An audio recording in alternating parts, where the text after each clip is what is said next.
Hello friends, ఈరోజు మనం 2019లో release అయిన ద గోల్డెన్ ఐస్ అనే ఎపిసోడ్ నెంబర్ 29ని ఎక్స్ప్లెయిన్ చేయబోతున్నాం. మీరు ఇంకా ప్రీవియస్ పార్ట్స్ని చూడనట్లయితే డిస్క్రిప్షన్లో ఉన్న లింక్ ద్వారా చూడొచ్చు. అలాగే మా ఛానల్ని కనుక మీరు ఫస్ట్ టైం చూస్తున్నట్లయితే ఛానల్ని సబ్స్క్రైబ్ చేసుకొని పక్కనే ఉన్న బెల్ ఐకాన్ని క్లిక్ చేయండి. ఇక లేట్ చేయకుండా మూవీలోకి వెళ్దాం. లాస్ట్ ఎపిసోడ్లో మనం జంగా ఇంకా జంగా అసిస్టెంట్ వీరిద్దరి మధ్య ఫైట్ జరగడాన్ని చూసాం కదా. అందులో జంగా అసిస్టెంట్ జంగాని చంపేసి ఆ నిధిని దక్కించుకోబోతుండగా అక్కడికి బ్యూటిఫుల్ లేడీ వచ్చి జంగా అసిస్టెంట్ని చంపేస్తుంది. ఆ తర్వాత బ్యూటిఫుల్ లేడీ మన హీరో దగ్గర నుండి పాండులిపిని దొంగిలిస్తుంది.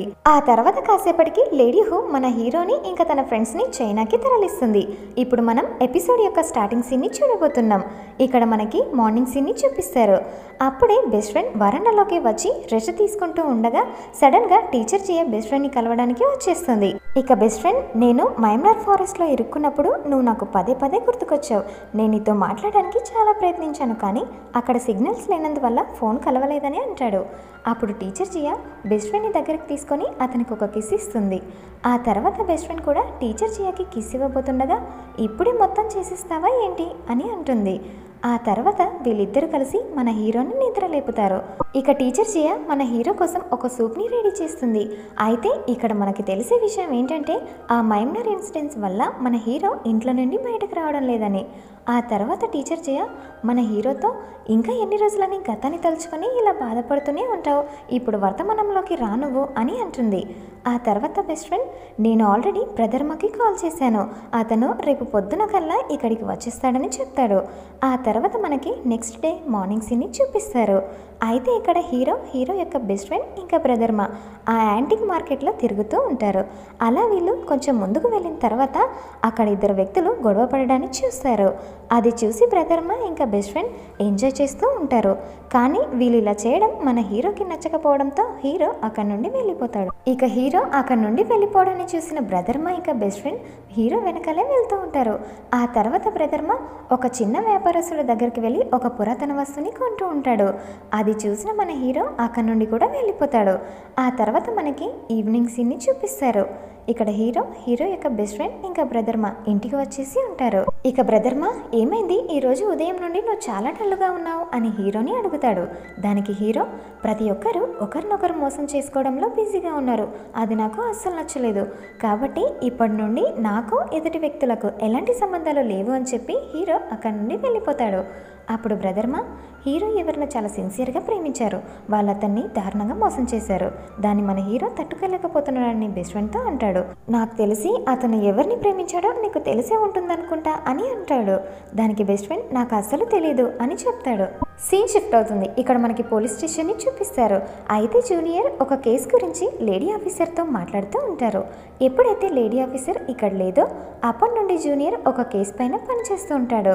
అయితే ఇక్కడ జూనియర్ ఇండర్ మంగోనియా నుండి బ్లాక్ కార్లో పురాతన వస్తువుల్ని స్మగుల్ చేస్తున్నారు. మేము వాళ్ళని చెకింగ్ కోసం ఆపినప్పుడు వాళ్ళు మాకు మస్కా కొట్టి తప్పించుకొని పారిపోయారు. అయితే మనకొచ్చిన ఇన్ఫర్మేషన్ ప్రకారం ఆ స్మగుల్ చేసిన గూడ్స్ని ఈరోజు డీల్ చేసుకోబోతున్నారని చెప్తాడు. ఆ తర్వాత మనకి నైట్ సీన్ని చూపిస్తారు. ఇక్కడ లేడీ ఆఫీసర్ ఇంకా వాళ్ళ టీం ఆ స్మగుల్ చేసే వాళ్ళని పట్టుకోవడం కోసం సిద్ధంగా ఉంటారు. ఆ తర్వాత మనకి దొంగల్ని చూపిస్తారు. వాళ్ళు డీల్ చేసుకోవడానికి ఆ కార్ దగ్గరికి వెళ్తూ ఉంటారు. ఇక్కడ పోలీసులు కూడా వాళ్ళపైన ఒక కన్నేసి ఉండడాన్ని చూపిస్తారు. ఆ తర్వాత వాళ్ళు డీల్ చేస్తుండగా పోలీసులు వచ్చి వాళ్ళపైన అటాక్ చేస్తారు. ఆ తర్వాత ఆ కార్లో ఉన్న వ్యక్తి కార్ని ఆన్ చేసుకొని సీదా అక్కడ నుండి వెళ్ళిపోతాడు. ఇక్కడ డీల్ చేసుకోవడానికి వచ్చిన వీళ్ళు ముగ్గురు మాత్రమే దొరుకుతారు. వాళ్ళతో పాటు కొన్ని పురాతన వస్తువులు కూడా ఉంటాయి. అయితే ఆ కార్ని నడిపింది ఎవరన్న విషయం మాత్రం మనకి తెలీదు. ఇక్కడ మనకి గ్రాండ్ ఫా షాప్ని చూపిస్తారు. అయితే గ్రాండ్ ఫాతో పాటు ప్రొఫెసర్ వ్యాంగ్ కూడా అక్కడే ఉంటుంది.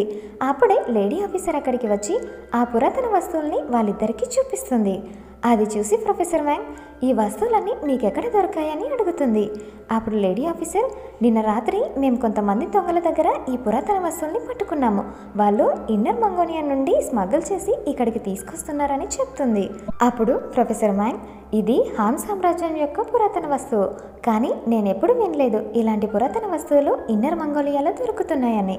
మేము కొన్ని రోజుల్లో హాన్ సామ్రాజ్యం యొక్క పురాతన వస్తువులని కనిపెట్టడానికి మేము ఇంకా మా ఆర్కియాలజీ టీం వెళ్తున్నామని చెప్తుంది.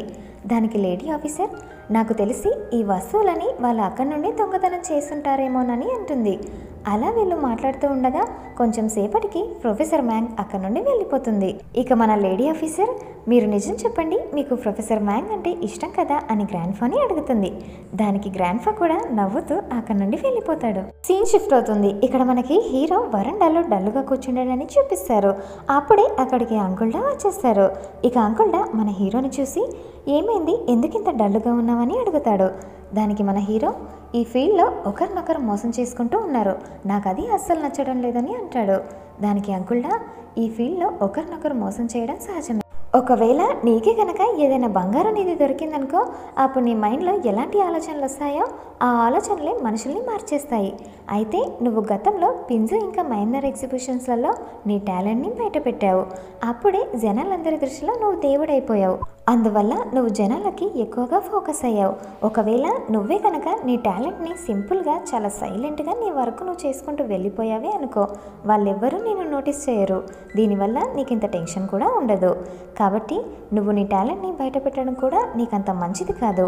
కానీ ఇదొక్కటే నీ ప్రాబ్లంకి సొల్యూషన్ కాదు. నువ్వు వర్క్ చేస్తున్న కొద్దీ నీకు మంచి వాళ్ళు తగులుతారు, చెడ్డ వాళ్ళు తగులుతారు. ఎవరు మంచివారు ఎవరు చెడ్డవారు అన్నది నువ్వు తీసుకున్న డెసిషన్ బట్టి ఉంటుంది. మంచి వాళ్ళతో వర్క్ చేయాలనిపిస్తే మంచి వాళ్ళతో చెయ్యి, చెడ్డ వాళ్ళతో వర్క్ చేయాలనిపిస్తే చెడ్డ వాళ్ళతో చెయ్యి. అలా అని చెప్పి ఇలాంటి చిన్న చిన్న విషయాలకి నువ్వు ఇల్లు వదిలి బయటకు రాకపోవడం అనేది కరెక్ట్ కాదు. కాబట్టి ఇప్పటికైనా మించిపోయింది ఏమీ లేదు. నువ్వు ఆ డిప్రెషన్ నుండి బయటకు వస్తే చాలా బాగుంటుందని చెప్పి అంకుల్డా అక్కడ నుండి వెళ్ళిపోతాడు. సీన్ షిఫ్ట్ అవుతుంది. మనకి లేడీ ఆఫీసర్ని చూపిస్తారు. అయితే లేడీ ఆఫీసర్ మన హీరోని కలవడం కోసం వచ్చి ఉంటుంది. ఇక లేడీ ఆఫీసర్ మన హీరోకి 2 ఫొటోస్ని చూపించి, మేము నిన్న రాత్రి 3 దొంగల్ని పట్టుకున్నాం, వాళ్ళ దగ్గర ఇలాంటి పురాతన వస్తువులు ఉన్నాయి. అయితే ఈ వస్తువులను వీళ్ళు ఇన్నర్ మంగోనియా నుండి స్మగుల్ చేసి ఇక్కడికి తీసుకొస్తున్నారని చెప్తుంది. ఆ తర్వాత ఈ రైట్ సైడ్లో ఉన్న ఫోటోలో ఒక విగ్రహం ఉంది. ఆ విగ్రహం మీద కొంచెం ఫోకస్ చేసి చూస్తే నీకు ఒక సింబల్ కనిపిస్తుంది. అయితే ఈ సింబల్ని మనం స్టార్టింగ్లో చూసాం కదా, అది ఇదే సింబల్. కాబట్టి ఇప్పుడు నేను ప్రొఫెసర్ వ్యాంగ్తో కలిసి ఇన్నర్ మంగోలియాకి వెళ్తున్నాను. అక్కడికి వెళ్ళి పురాతన వస్తువుల తవ్వకాలలో ప్రొఫెసర్ వ్యాంగ్కి హెల్ప్ చేయాలని అనుకుంటున్నాను. కాబట్టి నాతో పాటు నువ్వు కూడా రావాలని అంటుంది. దానికి మన హీరో కూడా సరేనని అంటాడు. సీన్ షిఫ్ట్ అవుతుంది. ఇక్కడ మనకి కొన్ని కార్లు ఇన్నర్ మంగోనియా వైపు వెళ్తుండడాన్ని చూపిస్తారు. అయితే ఒక కారులో ప్రొఫెసర్ వ్యాంగ్ ఇంకా మన హీరోని చూపిస్తారు. ఇక్కడ ప్రొఫెసర్ వ్యాంగ్ మన హీరోతో, పెద్ద పెద్ద ధనవంతులు బిజినెస్ మ్యాన్లు నీతో వర్క్ చేయడానికి చాలా ఇంట్రెస్ట్ చూపిస్తున్నారు, కానీ నువ్వు మాత్రం ఈ ఆర్కియాలజీ టీంకి హెల్ప్ చేయడానికి ఇక్కడికి వచ్చావు. ఇక్కడే నీ మానవత్వం ఏమిటో నాకు అర్థమవుతుందని అంటుంది. దానికి మన హీరో, నేను ఎప్పుడైతే మీతో పాటు ఆర్కియాలజీ సైట్కి వస్తానో అప్పుడు మీ వల్ల నేను చాలా విషయాలను నేర్చుకుంటాను. ఇంకా రానున్న సంవత్సరాలలో మీకు ఎలాంటి అభ్యంతరం లేకపోతే నేను మీతో పాటు వర్క్ నేర్చుకుంటా అని అంటాడు. దానికి ప్రొఫెసర్ వ్యాంగ్, లేదు లేదు, నాకు ఎలాంటి ప్రాబ్లం లేదని అంటుంది. ఆ తర్వాత మనకి ఇన్నర్ మంగోనియాలో వీళ్ళందరూ కారు దిగడాన్ని చూపిస్తారు. ఇక వాళ్ళు కారు దిగిన వెంటనే చీఫ్ అక్కడికి వచ్చి వీళ్ళందరికీ వెల్కమ్ చెప్తారు.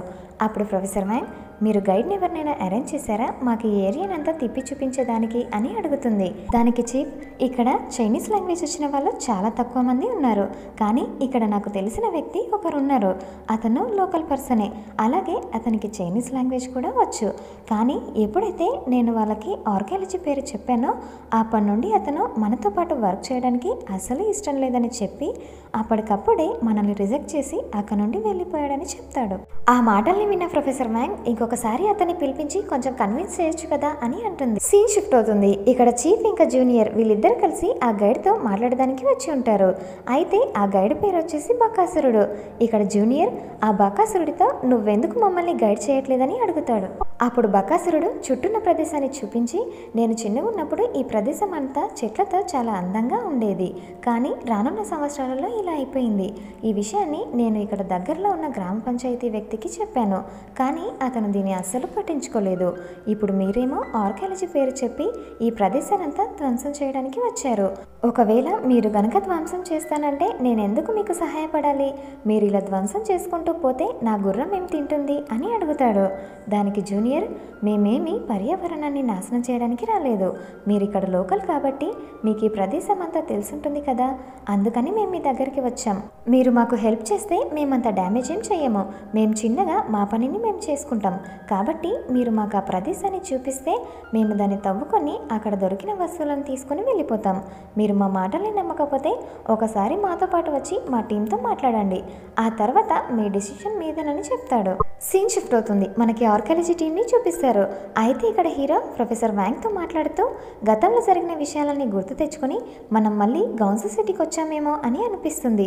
ఎందుకంటే మనం పోయినసారి ఇలాగే పురాతన వస్తువుల్ని తవ్వి తీయబోతున్నాం కాబట్టి అది గుర్తుకొస్తే నాకు చాలా ఎక్సైట్మెంట్గా ఉందని అంటాడు. దానికి ప్రొఫెసర్ వ్యాంగ్, నాకు కూడా అలాగే ఉంది, కానీ ఇన్నర్ మంగోనియా గౌన్స్ సిటీ కంటే చాలా డిఫరెంట్ అని అంటుంది. అలా వీళ్ళు మాట్లాడుతుండగా అప్పుడే అక్కడికి చీఫ్ ఇంకా జూనియర్తో పాటు బకాసురుడు కూడా వచ్చేస్తాడు. ఇక బకాసురుడు అక్కడున్న ప్రదేశాన్ని అంతా చూస్తూ ఉంటాడు. ఇక్కడ ప్రొఫెసర్ వ్యాంగ్ అక్కడున్న పురాతన వస్తువుల్ని బకాసురుడికి చూపిస్తూ ఉంటుంది. కానీ ఇవన్నీ చూసిన తర్వాత కూడా బకాసురుడు ఓకే అని మాత్రం చెప్పాడు.